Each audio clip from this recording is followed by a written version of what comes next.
우리 하나님 말씀 보겠습니다. 하나님 말씀 요한복음 7장 53절부터 8장 11절까지 말씀입니다.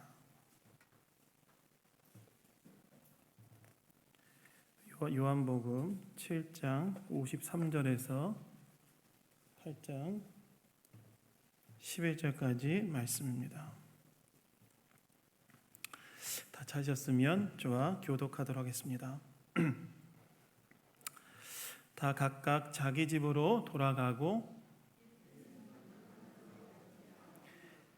아침에 다시 성전으로 들어오시니 백성이 다 나오는지라 앉으사 그들을 가르치시더니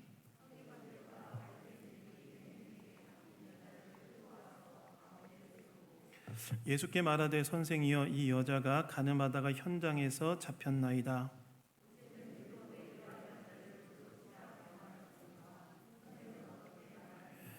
그들 이렇게 말함은 고발할 조건을 얻고자 하여 예수를 시험함이러라. 예수께서 몸을 굽히사 손가락으로 땅에 쓰시니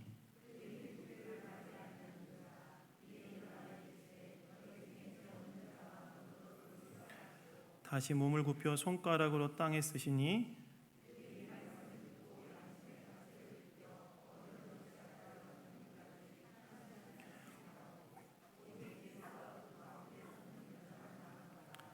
예수께서 일어나사 여자 외에 아무도 없는 것을 보시고 이르시되 여자여 너를 고발하던 그들이 어디 있느냐? 너를 정죄한 자가 없느냐?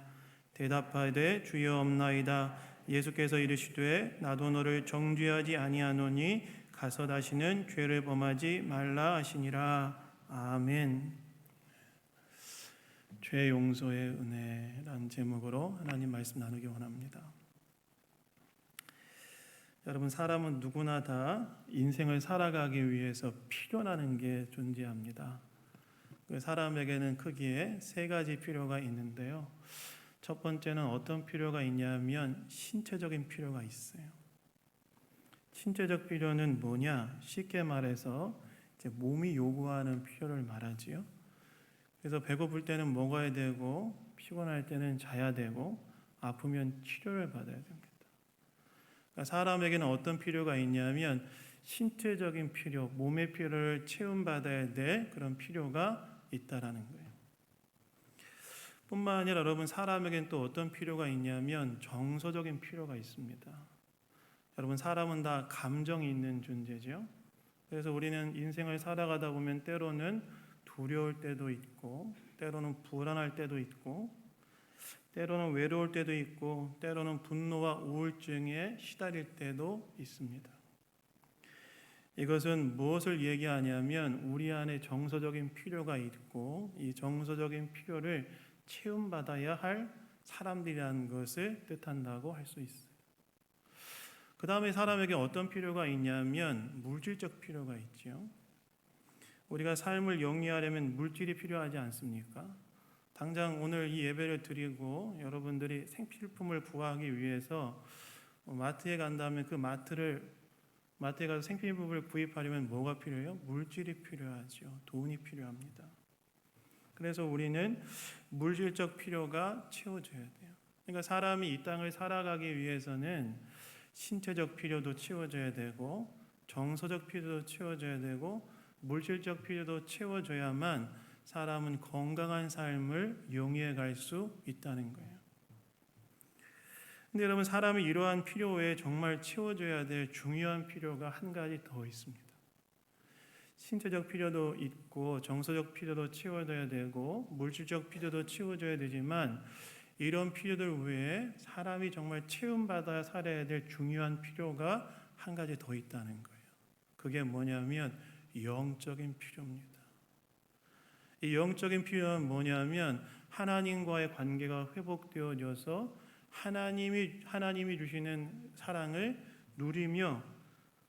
받고 누리며 살아야 되는 영적인 필요를 우리가 다 채움받아야 된다는 거예요. 그래서 여러분, 철학자 파스칼은 이렇게 얘기했어요. 사람 안에는 오직 하나님으로만 채울 수밖에 없는 텅 빈 공간이 존재하고 그 공간은 오직 하나님으로밖에 채울 수 없다. 그렇게 이야기해요. 그러니까 저와 여러분 안에는 뭐가 있냐면 신체적 필요, 정서적 필요, 그다음에 물질적 필요도 있지만 그러나 그것보다도 본질적으로 중요한 필요는 뭐냐면 하나님과의 관계 속에서 우리 심령 안에 존재하는 텅 빈 공간을 채울 영적인 필요. 하나님과의 관계 속에서 채움받아야 될 영적인 필요가 다 존재한다는 거예요. 근데 여러분, 이 영적인 필요를 채움받는 자리로 나아가기 위해서 우리가 반드시 통과해야 될 과정이 있는데 그것이 무엇이냐면 죄 용서의 과정이에요. 하나님과 인간 사이를 딱 갈라놓는 유일한 것이 뭐냐면 이 죄의 문제인데 이 죄 용서의 과정을 통과해야만 우리는 하나님과의 관계가 회복되어지고 하나님으로부터는 영적인 필요를 채움받는 삶을 살아갈 수 있다는 것입니다. 그래서 바로 이 오늘 본문인 요한복음 7장 53절에서 8장 11절 말씀이 이 죄 용서에 대해서 우리에게 말씀해 주시는 본문인데요. 이 말씀을 통해 우리가 영적인 필요를 체험받기 위해 반드시 통과해야 되는 죄 용서의 과정은 무엇인지 이 아침에 생각해 보는 시간 되기를 원합니다. 첫 번째는요. 우리가 죄 용서의 은혜를 누리기 위해서는 먼저 내가 하나님 앞에 죄인이라는 사실을 철저히 깨닫고 인정해야 된다는 거예요. 여러분, 오늘 본문 2절을 보시면 이렇게 나와 있죠. 아침에 다시 성전으로 들어오시니 백성이 다 나오는지라 앉으사 그들을 가르치시더니. 예수님께서 아침에 예루살렘에 있는 성전에 다시 들어가셨는데 많은 백성이 예수님께 나왔다는 거예요. 여러분, 왜 많은 백성들이 예수님께 나왔을까요? 그 많은 백성이 예수님께 나왔던 이유는 뭐냐면 예수님의 가르침이 다른 랍비들과는 달리 굉장히 특별했기 때문에 그래요. 오늘 본문 앞본문인 요한복음 7장 14절부터 16절을 보시면 예수님께서 초막절에 성전에서 사람들을 가르치는 장면이 나오는데 근데 예수님의 가르침을 들었던 사람들이 굉장히 많이 깜짝 놀랍니다. 왜 예수님의 가르침에 깜짝 놀랐냐면 두 가지 이유 때문이었는데 첫 번째는 왜 놀랐냐면 예수님이 누군가에게 배운 적이 없는 분이신데 예수님이 성경 풀이가 너무 탁월한 거예요. 그것 때문에 깜짝 놀랐고 두 번째 사람들이 왜 예수님의 가르침에 깜짝 놀랐냐면 예수님께서 뭐라고 말씀하셨냐면 나의 가르침의 출처는 하나님께 있다라고 이야기하시면서 자신의 가르침의 권위가 하나님께 있다고 주장하시기 때문에 그래요. 이건 그 당시의 랍비들의 주장과는 상당히 다른 주장이었습니다. 그러니까 사람들이 예수님의 가르침이 굉장히 특별하니까 또 예수님이 자신의 가르침의 출처가 하나님께 있다고 이야기하니까 놀랬고 예수님이 그 다음날 아침에 다시 성전에 오시니까 예수님께 가르침을 받기 위해서 모두가 다 모인 거예요. 예수님은 그 자리에 앉아서 다시 그들을 가르치셨다고 이제 오늘 본문이 이야기하고 있습니다.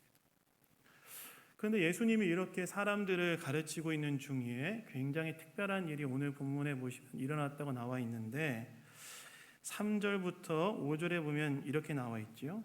서기관들과 바리새인들이 음행 중에 잡힌 여자를 끌고 와서 가운데 세우고 예수께 말하되 선생이여 이 여자가 간음하다가 현장에서 잡혔나이다.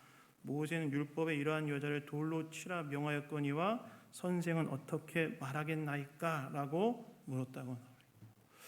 예수님께서 성전에서 사람들을 가르치고 계신 중이셨는데 이 서기관과 바리새인들 이 사람들은 누구냐면 당대 율법의 전문가들이잖아요. 율법을 지키는데 철저한 사람들인데 이 사람들이 누구를 데려왔냐면 현장에서 음행하다가 잡힌 여인을 데려오는 거예요. 현장범 딱 잡은 거죠. 현장범을 잡아서 어떻게 하냐면 예수님께 데리고 와서 한가운데 세우고 이 한가운데 세웠다는 말은 어떤 말이냐면 당시에 랍비들이 사람들을 가르칠 때 랍비를 중심으로 이렇게 삥 원으로 둥글게 앉아서 들었거든요. 그 한가운데 그 음행하다 잡힌 여인을 탁 세워놓고 뭐라고 질문하냐면 모세 율법에 따르면 이렇게 간음한 여자는 돌로 쳐서 죽이라고 했는데 예수님 당신은 뭐라고 이야기하겠습니까? 라고 질문했다. 예수님께 이 여자의 처분에 대한 판결을 물은 거지요. 근데 여러분, 사실 이들은, 이 서기관과 바리새인들은 이 여자에 대해 어떻게 판결해야 되는지 알았어요. 왜냐하면 방금 제가 인용한 것처럼 5절에 보시면 모세 율법에 따르면 이 여자를 돌로 쳐서 죽여야 된다는 사실을 알았기 때문이죠. 실제로 여러분 신명기에 보시면 간음하다 잡힌 사람들은 돌로 쳐 죽이라는 율법의 규정이 있었습니다. 근데 왜 이 서기관과 바리새인들은 음행하다 잡힌 이 여자를 데려와서 예수님께 율법은 이렇게 이야기하고 있는데 예수님 당신은 어떻게 생각하냐고 물었을까요? 여러분, 이것은 있잖아요, 예수님을 함정에 빠뜨리려고 했던 거였어요. 여러분 그거 아세요? 여기서 예수님이 어떤 대답을 하든지 그것은 다 예수님한테 불리할 수밖에 없는 답이었습니다. 돌로 쳐라, 이렇게 해서 돌로 쳐서 죽이라, 이렇게 예수님이 말씀하시면 당시 여러분 유대는 어느 나라의 지배 아래 있었냐면 로마의 지배 아래 있었고, 그 인간의 생사 여탈권은 그래서 누구한테 있었냐면 로마 정부에 있었어요. 근데 예수님이 돌로 쳐서 죽이라 하면 이것은 어떤 정부에 대한 도전이에요? 로마 정부에 대한 도전이어서 서기관과 바리새인들은 예수님을 로마 정부에 고발할 수 있는 거리가 생기는 거죠. 반면에 살려줘라, 그럼 어떻게 될까요? 예수님이 모세 율법을 부정하고 무시한다고 하면서 이제 랍비로서의 어떤 권위와 인정이 떨어지게 되겠죠. 그리고 잘못하면 당시 유대의 자치기구였던 사내들인 공의에 예수님이 고발할 거리가 마련되는 거예요. 그러니까 장기로 치면 양수겹장인 거예요. 예수님이 뭐라고 이야기하든지 간에 예수님은 고발을 당해야 될 수밖에 없는 그런 상황에 직면하게 됩니다. 근데 여러분, 오늘 본문을 보시면 예수님께서 이 여자를 어떻게 해야 됩니까? 라는 이 서기관과 바리새인들의 질문을 들으시고 어떻게 했다고 나와요? 6절에 보시면 이렇게 나와 있죠. 6절 후반부에 예수께서 몸을 굽히사 손가락으로 땅에 쓰시니, 이렇게 나와 있어요. 예수님을 함정에 몰아넣기 위해서 서기관과 바리새인들이 이 음행하다 현장에서 잡힌 여인을 어떻게 해야 되겠습니까? 라는 이 질문을 들었을 때 예수님이 땅에 몸을 굽혀서 손가락으로 뭘 쓰셨다는 거예요. 여러분, 뭘 쓰셨을까요? 여러분, 이런 거 궁금하지 않으세요? 저 이런 거 너무 궁금해요. 그래서 예수님이 뭘 쓰셨는가 온갖 주석을 다 찾아봤는데 정말 너무 많은 이야기들이 있어요. 어떤 주석부터 있냐, 어떤 내용부터 있냐면 예수님이 뭐라고 답변해야 될지 시간을 벌기 위한 행동이었다부터 시작해서 이거 너무 웃기죠. 근데 학자들이 이렇게 얘기하는 사람도 있다는 거예요. 그리고 어떤 사람도 있냐면 10계명을 쓰셨다, 예레미야서를 쓰셨다, 뭐 10계명 중에 10번째 계명을 쓰셨다, 뭐 엄청나게 많은 학자들의 논쟁이 있었어요. 근데 제가 딱 보니까 이거는 뭘 썼는지가 중요한 게 아닌 것 같아요. 왜냐하면 만약에 뭘 썼는지가 중요하다면 사도 요한이 예수님이 쓴 걸 기록했겠죠. 근데 뭘 썼는지보다 중요한 게 뭐냐면 그 다음에 예수님이 하신 말씀이 중요해요. 서기관과 바리새인들은 예수님을 함정에 몰아넣기 위해서 이 여자를 탁 앞에 세워놓고 이 여자를 어떻게 처분해야 되는지 판결해 주십시오 라고 얘기하니까 예수님께서 땅바닥에 손가락으로 글을 쓰시고 난 다음에 뭐라고 말씀하시냐면 이렇게 말씀하십니다. 너무너무 중요한 말씀을 하시죠. 너희 중에 죄 없는 자가 먼저 돌로 쳐라. 예수님이 뭐라고 말씀하시냐면 너희 중에 죄 없는 자가 먼저 돌로 쳐라. 이 말씀을 이렇게도 번역할 수 있어요. 어떻게 번역할 수 있냐면 너희 중에 죄 없는 자가 먼저 첫 돌을 던져라, 이렇게 번역할 수 있어요. 그러니까 지금 예수님께서 이 이 말씀은 무엇이냐면 음행하다 잡힌 여인을 돌로 칠까요 말까요 이런 질문을 하고 있는 그 서기관과 바리새인들 그리고 거기에 모여 있는 많은 군중들 아마 그들은 돌을 딱 쥐고 있었을 거예요. 예수님이 뭐라고 말하나 기다리면서 돌을 쥐고 있고 예수님이 돌로 치라고 하면 던질 준비를 하고 있었을 텐데 예수님이 뭐라고 말씀하시냐면 누구든지 아무든지 너희 중에 죄 없는 자가 첫 돌을 던져라. 그 죄의 문제를 그 여자의 문제가 아니라 너희들로 너희 스스로를 돌아봐야 될 문제로 바꿔버리시다.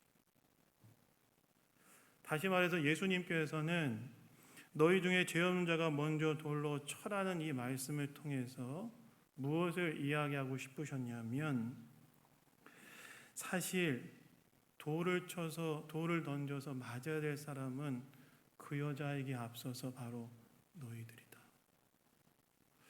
여러분 오늘 이 예수님께서 너희 누구든지 먼저 죄 없는 자가 돌을 쳐라 하는 이 말씀을 듣고 그 자리에 모인 모든 사람들이 어떻게 했다고 나와 있어요? 양심의 가책을 느끼고 나이 든 사람은 또 젊은이까지 다 그 자리를 떠났다고 나와 있어요. 뭐예요? 나도 그 사람과 다르지 않는 죄인이라는 사실을 깨닫고 다 그 자리를 떠났다는 거예요. 여러분 우리가 여기에서 한 가지 알아야 될 중요한 교훈이 있어요. 우리가 죄 용서의 은혜를 누리기 위해서는 먼저 우리가 뭘 알아야 되느냐? 내가 하나님 앞에 얼마나 큰 죄인인지를 깨달아야 됩니다. 여러분 제가 이게 살아가다 보면 어떤 생각을 할 때가 있냐면 사람들이 죄는 내 밖에만 존재한다고 생각해요. 죄라는 것이 내 밖에만 있고 저 사람들이 잘못이라고 생각합니다. 근데 아니거든요, 여러분. 죄라는 건 내 밖에만 존재하는 것이 아니라 나도 관통해 가는 것이 죄예요. 죄라는 것은 내 밖에 저 잘못한 사람 정죄해서 돌 던져 죽여야 된다. 내 밖에 있는 사람들에게만 죄가 지나가는 것처럼 우리는 생각하는 경향이 있는데 그렇지 않고 죄라는 것은 누구도 관통해 가느냐? 나도 관통해 간다. 여러분 죄는 뭐냐? 죄는 무엇이냐면 여러분 죄라는 것은 1차적으로 하나님의 말씀에 불순종하는 게 죄죠. 그래서 여러분 아담과 하와가 선악과를 따먹은 게 왜 죄가 되었습니까? 하나님이 먹지 말라고 했던 선악과를 따먹은 불순종이 죄가 된 거지요. 그런데 여러분 죄는 하나님의 말씀에 불순종하는 게 죄가 맞지만 죄에는 더 본질적인 의미가 있어요. 그게 뭐냐면 죄는 관계적인 게 있어요. 여러분 아담과 하와가 선악과를 따먹을 때 그건 그 따먹기 전에 누구처럼 되고 싶은 욕망이 거기에 숨겨져 있었어요? 하나님처럼. 그러니까 죄의 본질적인 의미는 뭐냐면 하나님 창조주 하나님이 계시는데 그 창조주 하나님의 자리에 하나님을 인정하지 않고 내가 그 자리에 앉아서 살아가고 있는 것 자체가 죄라는 거예요. 근데 성경은 뭐라고 말하냐면 모든 사람이 죄를 범하였음에 하나님의 영광에 이르지 못하였나니. 무슨 말이에요? 저와 여러분이 한 사람도 빠짐없이 하나님 앞에 다 죄인이라는 거예요. 그래서 여러분 우리가 죄 용서의 은혜를 누리기 위해서 먼저 깨달아야 될 게 무엇이냐? 내가 하나님 앞에 죄인이라는 사실을 알아야 됩니다. 근데 이렇게 말씀을 드리면 어떤 분들은 이렇게 얘기해요. 뭐라고 이야기하냐면 아니 내가 무슨 죄를 그렇게 지었다고 나를 죄인이라고까지 취급을 하냐. 제가 전도하러 나가면 죄인입니다 이렇게 얘기하면 많은 분들이 이렇게 얘기하세요. 아니 나 착하게 살았고 그렇게 뭐 다른 사람이 피해주지 않고 살았는데 내가 무슨 죄인이냐. 내가 무슨 지옥 가야 되냐. 내가 무슨 심판받아야 되냐. 다 얘기하세요. 근데 여러분 이건 뭘 모르는 거냐면요. 하나님이 얼마나 거룩한 분인지 모르는 거예요. 여러분 우리가 장대 높이뛰기를 한다고 했을 때 5m를 넘는다고 생각해 봅시다. 내가 넘었어요. 난 1m 넘었어요.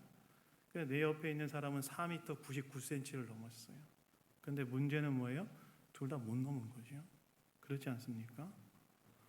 우리가 여기에 앉아 있을 때 2층짜리 건물하고 63빌딩 중에 뭐가 훨씬 더 높아요? 63빌딩이 높지만 비행기를 타고 하늘에서 내려다보면 어때요? 다 네모날 뿐이에요. 하나님의 완전한 의와 거룩하심에 비추어 봤을 때 사람은 누구나 다 죄인이고, 그 죄에 대해서 하나님께서 어떻게 반응하시냐면 하나님은 죄에 대해서 성경은 진노하시고 심판하신다고 나와 있어요. 그러니까 예수님께서 너희 중에 죄 없는 자가 돌을 쳐라 라는 이 말씀의 의미는 무엇이었냐면 사실 우리 모두가 다, 너희 모두가 다 하나님 앞에 죄인이고 하나님의 진노와 심판 앞에 놓여 있는 자리라는 사실을 알아야 된다, 이 말씀을 하신 겁니다. 여러분, 로마서를 공부해 보신 분들은 아시겠지만 로마서가 상당히 체계적으로 쓰여져 있는 바울의 서신인데요, 로마서 1장 18절부터 32절까지는 이방인들의 죄에 대해서 다루고, 그 다음에 2장 11절부터 3장 8절까지는 유대인들의 죄를 사도 바울이 다루는데, 유대인이었던 사도 바울의 입장에서 이방인과 유대인들은 다 인류 전체를 이야기하죠. 근데 그 중간에 2장 1절부터 11절까지 또 한 단위의 사람들의 죄에 대해서 사도 바울이 이야기해요. 그게 누군지 아십니까? 도덕주의자들의 죄예요. 자기는 깨끗하다고 주장하지만 사도 바울은 그들을 향해 뭐라고 이야기하냐면 아니다, 너희들도 하나님의 완전한 의 앞에서 죄인이다 라고 이야기합니다. 여러분, 그래서 우리가 죄 용서의 은혜를 우리가 경험하기 위해서 먼저 깨달아야 될 것은 무엇이냐? 내가 하나님 앞에 얼마나 죄인인가? 하나님의 거룩한 존전 앞에 내가 얼마나 죄인인가를 깨달아야 돼. 그래야만 여러분, 내가 죄인인 것을 깨달아야만 이후에 우리가 뒤에 살펴볼 예수님께서 우리에게, 하나님께서 예수님을 통해서 우리에게 베풀어 주신 은혜가 얼마나 큰지를 깨달아야 할 수 있어요. 그래서 여러분, 종교개혁자 칼빈이 뭐라고 이야기했냐면 이렇게 얘기했죠. 나를 아는 만큼 하나님의 은혜가 얼마나 큰지를 알게 되고, 하나님의 은혜를 아는 만큼 내가 얼마나 죄인인지를 알게 된다. 사랑하는 여러분, 저와 여러분은 내가 하나님 앞에 큰 죄인이라는 사실을 알고 있습니다. 그 죄의 용서의 은혜의 출발점이 바로 내가 하나님 앞에 죄인됨이라는 사실을 깨닫고 거기에서부터 출발하시는 은혜가 저와 여러분 가운데 있기를 예수님 이름으로 축원합니다.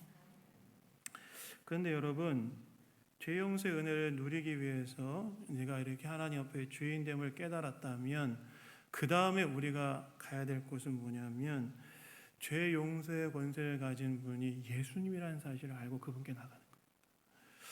여러분, 오늘 본문이 참 저는 은혜가 됐는데, 오늘 본문을 보시면 예수님께서 죄 없는 자가 돌로 치라고 하시니까 모든 사람들이 그 자리를 떠나고 딱 두 사람만 남죠.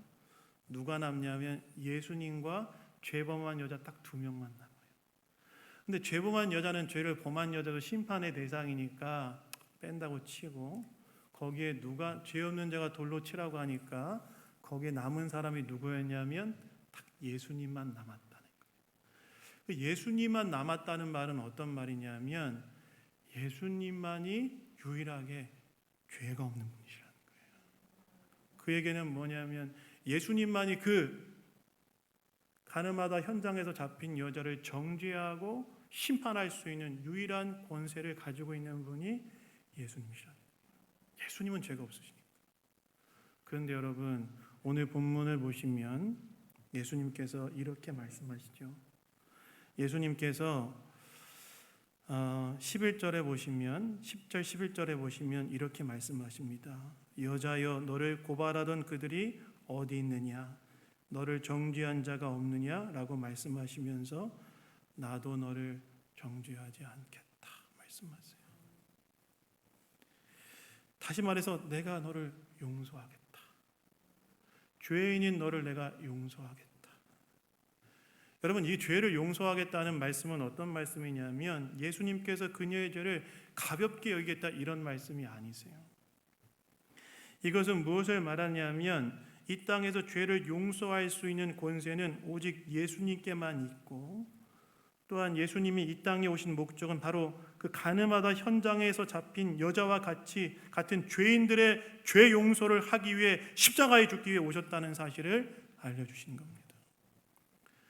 즉 예수님께서 나도 너를 정죄하지 않겠다라는 이 말씀의 의미는 무엇이냐면 오늘 내가 너희 죄의 문제를 대신 지고 십자가에 못 박혀 죽음으로 용서받을 수 있는 길을 열어놓겠다.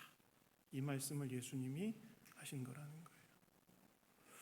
그래서 여러분, 저와 여러분의 이 죄의 문제 우리는 어떻게 해결할 수 있을까요? 이 땅을 살아가는 많은 사람들이 자신의 죄의 문제를 자신의 노력으로 풀어보려고 애씁니다. 그런데 여러분, 풀어지던가요? 여러분, 사실 우리는 때로 서기관과 바리새인 같을 때가 있고, 그리고 가늠하다 현장에서 잡힌 여인과도 같을 때가 있지요. 그런데 여러분, 저와 여러분의 죄의 문제는 우리가 어떻게 해결할 수 있는가? 나도 너를 정죄하지 않겠다. 다시 말해서 너희 죄를 대신 지고 십자가의 죽음으로, 대속의 죽음으로 용서받은 길을 열어놓겠다고 말씀하신 그 예수님을 믿을 때, 그때 우리가 죄 용서의 은혜를 누릴 수 있는 거예요. 그래서 여러분, 우리는 뭘 믿어야 되냐? 우리 안에 있는 죄의 문제는 오직 예수 그리스도를 믿음으로 누릴 수 있다는 사실을 믿어야 됩니다. 여러분, 그 종교개혁자 루터가 종교개혁하기 전에 수도사로서 수도원에 있을 때 자기의 죄의 문제로 인해서 너무나 고통스럽고 괴로워서 그가 속해 있던 수도원의 탑을 매일 무릎으로 올라갔다 내려갔다 했대요. 내가 너무 하나님 앞에 죄인이고 이 죄의 문제를 좀 해결하고 싶은데 방법이 없으니까 어떻게 했냐면 매일 무릎으로 탑을 올라갔다 내려갔다 했대요. 그럼에도 불구하고 이 죄의 문제에 대한 괴로움과 고뇌가 사라지지 않고, 그 다음에 하나님의 징벌에 대한 두려움이 자기가 해결되지 않더래요. 근데 그가 어디에서 자유와 해방감을 누렸냐면 어느 날 로마서를 읽는데 이렇게 나와 있더래요. 로마서 1장 17절, 복음에는 하나님의 의가 나타나서 믿음에 이르게 하나니 기록된 바 의인은 믿음으로 말미암아 살리라 함과 같으니라. 여러분, 죄 용서는 어떻게 받습니까? 믿음으로 받는 거예요. 예수님이 내 죄를 위해 십자가에 죽으셨다는 사실을 믿음으로 받는 거예요. 제가 전도하러 나가면요, 사람들한테 많은 거 얘기하지 않습니다. 우리 최규환 성도님, 제가 전도에서 이제 오늘 나와서 예배도 드리시는데 제가 나가면 다른 말 하지 않습니다. 무슨 말 하냐? 하나님이 계시고 사람은 하나님께 나아가고 싶은데 죄 때문에 못 나갑니다. 근데 이 죄의 문제를 해결하기 위해서 예수님 오셨습니다. 그 예수님 믿으면 구원받습니다. 용서받습니다. 그래서 여러분, 죄 용서의 은혜는 우리는 어떻게 받느냐? 믿음으로, 은혜로 받는 거예요. 바로 저와 여러분이 바로 그 예수 그리스도를 믿음으로 말미암아 하나님의 사죄의 은총을 입고 지금 이 자리에서 주님을 경배하고 찬양하고 있는 거 아니겠습니까? 여러분, 저와 여러분 안에 뭐가 회복되어야 되냐면요, 십자가에서 저와 여러분을 구원하셔서 죄사함의 은총을 베풀어 주신 하나님의 은혜에 대한 마음이 회복되어져요. 그래야만 우리가 신앙생활을 의무가 아니라 하나님의 은혜에 대한 감사로 해나갈 수 있어요. 죄사함의 은총을 누리고 받은 사람은 의무로 살아가는 것이 아니라 나에게 베풀어 주신 하나님의 은혜가 너무 컸어. 그 은혜에 대한 감사로 살아. 여러분, 오늘 저와 여러분은 십자가에서 저와 여러분의 죄를 대신 지시고 죽으신 하나님의 아들이신 예수 그리스도를 믿음으로 하나님이 나에게 베풀으신 은혜에 대한 감사로 오늘 우리의 삶을 살아가고 있습니다.